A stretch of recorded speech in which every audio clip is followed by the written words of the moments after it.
ఆవు కనిపిస్తే ఇలా చేయండి. పట్టిందల్లా బంగారమే అవుతుంది. గోవును ఎందుకు పూజించాలి? గోవు అనేది సర్వదేవతల స్వరూపమని, గోవును పూజిస్తే సకల దేవతలను పూజించిన పుణ్య ఫలం దక్కుతుందని, శాస్త్రాల్లో గోవును పూజించడం, ఆరాధించడం అనేది ఉందని పేర్కొన్నారు.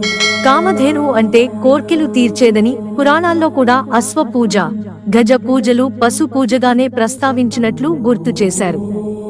క్షీరసాగర మదనంలో మొదటగా విషం వచ్చిందని, తర్వాత కామధేనువు రావడంతో దాన్ని దేవతలు స్వీకరించారని, కోరిన కోర్కెలు తీర్చే సర్వదేవతా మూర్తిగా గోవును భావిస్తారని అన్నారు. చాలా వరకు ప్రముఖ ఆలయాల్లో ఇప్పటికీ మొదటిగా గో పూజను చేయడం జరిగిందని, ఆలయాల నిర్మాణ సమయంలో కూడా గో పూజను చేయడం మనం చూస్తున్నామని చెప్పారు. ప్రముఖ దేవాలయాల్లో మూలమూర్తికి ముందుగా గోపూజ చేసిన తర్వాతే ఆ గోవును మూలమూర్తిని దర్శింపజేసి పూజా కార్యక్రమాలు చేయడం ఆనవాయితీగా వస్తుందని చెబుతున్నారు. మిత్రులారా, ఛానల్ సబ్స్క్రైబ్ చేసుకోవడం మర్చిపోకండి. ధన్యవాదాలు.